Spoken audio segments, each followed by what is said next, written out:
point. Now default arguments. Let's get into the function topic. I'm closing this. Maybe we can do one thing. We can create a customized sort as well. And then we can do that sorting. Whatever sort you choose. There are 5 or 6 sorts, I think, like insertion sort, quick sort, and bubble sort.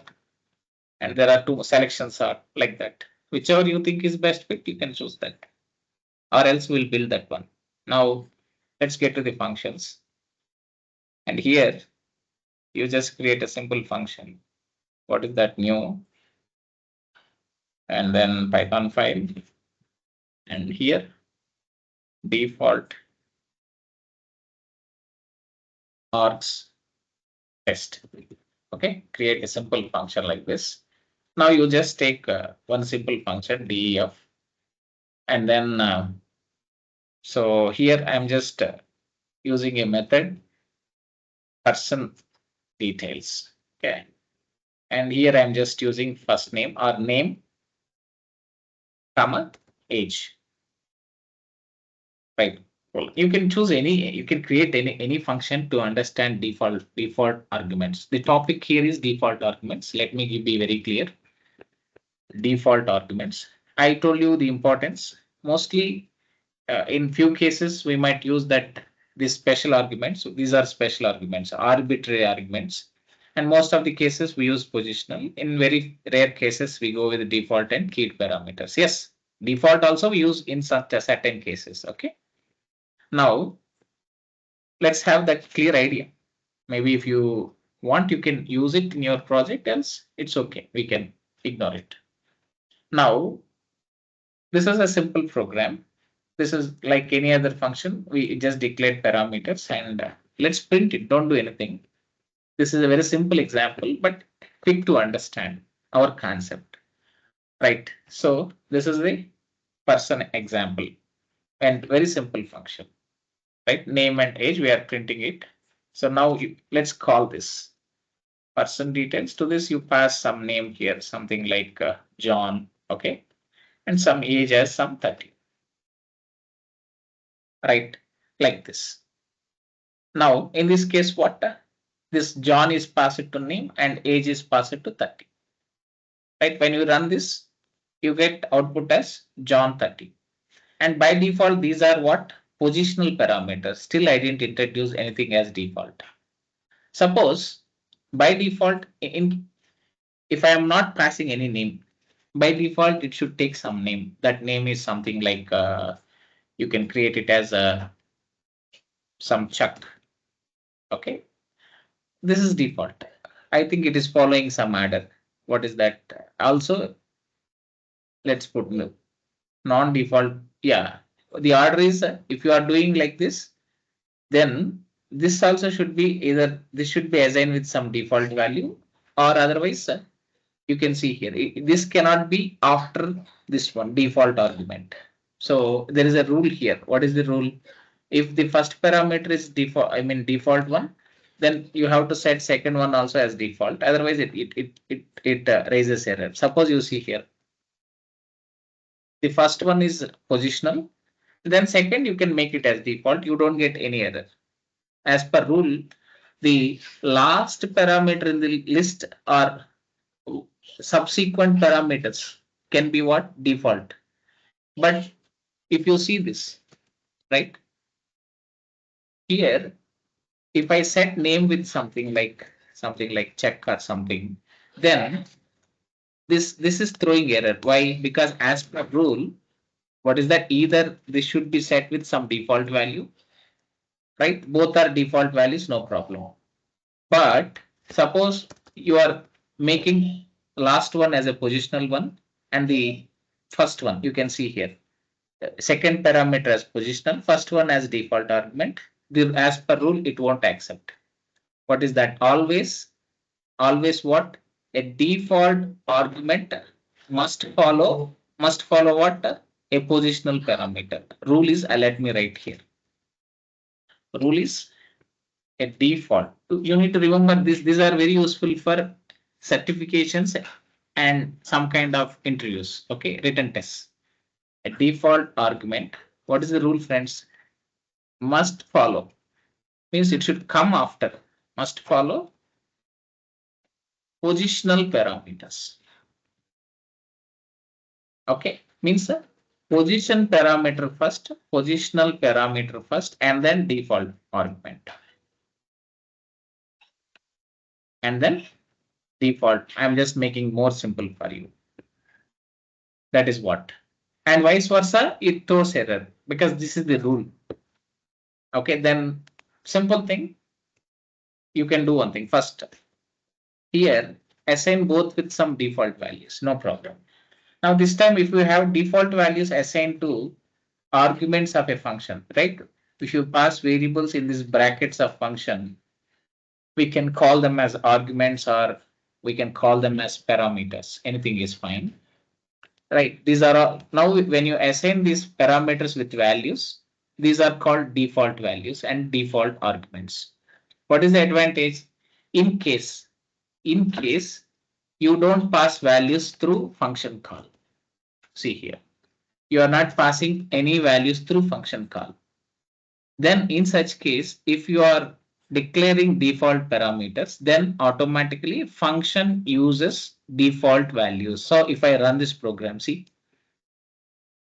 now you still get the output check and 20, but I'm not passing values through function caller.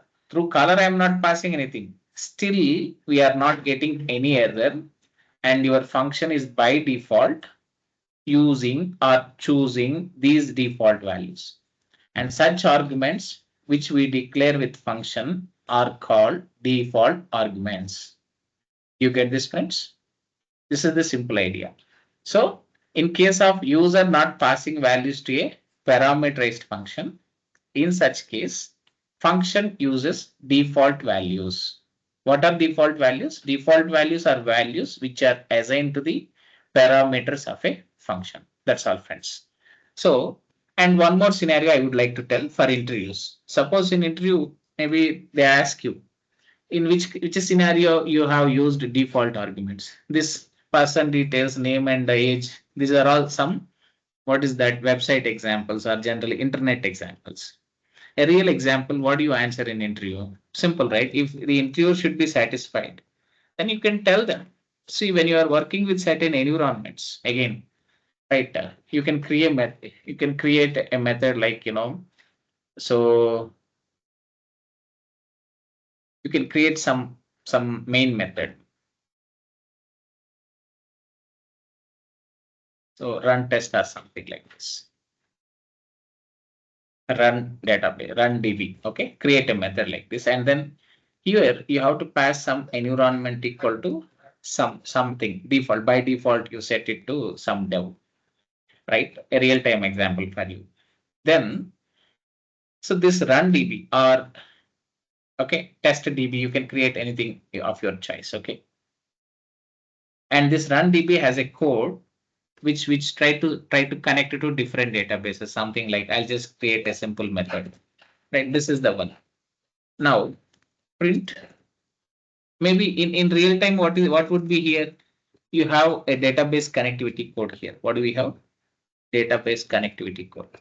Right, we connect database and try to fetch data and do some kind of filtering on data, and we try to do again, right, generate some reports or something. Right, that is what we have generally. This is a real-time scenario I'm sharing with you.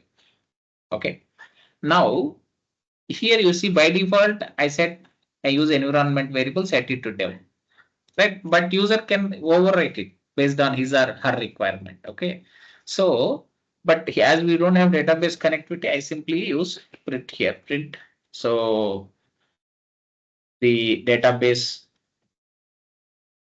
connected, I'm just adding a simple statement, and then you can just say format, and you can pass that env to which database you got connected. Okay, there might be so many databases, friends. So now that's it.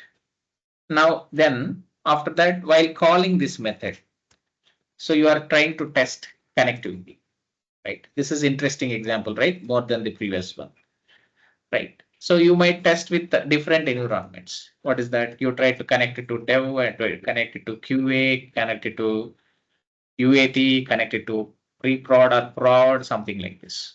Okay. Then by default, you are trying to connect it to dev.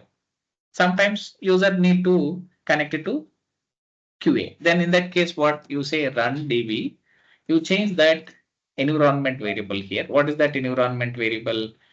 Instead of DB dev, you can pass here. Actually, you can pass something like QA. Now run this. The first thing we tested the first one. First one you can directly run by passing dev itself. And you don't need to pass dev. Default is dev, and even if you pass dev or not, it doesn't have big difference. But anyhow, I'm testing this code. I'm passing dev anyhow, explicitly as well. But for dev, we don't need to pass it. Now run this now. This is a default one. The database connected to, I think, let me add to this one, to dev. See, you can see here. Now next again, after that, I am testing with QA. If I test with QA, now I am overwriting my parameter. Instead of default, it chooses QA now. Now see this, you got QA here. But if it is dev, by default, it chooses dev. But in all other cases, you have to pass it. So this is how what we do in a real time. We try to set one environment by default, and depends on your requirement, you might override that default values or just choose that default. It's up to us. Similarly, if you want, you can test it with the you or otherwise you do one thing. You don't pass dev, leave it like that. Let's test it with multiple cases. I'm using 4 use cases.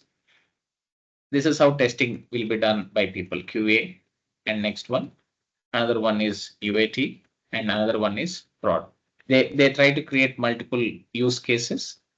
They are called in testing terminology case studies, right? Or test cases, sorry. They create test cases like this and try to connect it with multiple databases and see if it is working or if it is failing. So now run this. Now we try to test to connect it to all 4 databases, and our connection succeeded. We are good.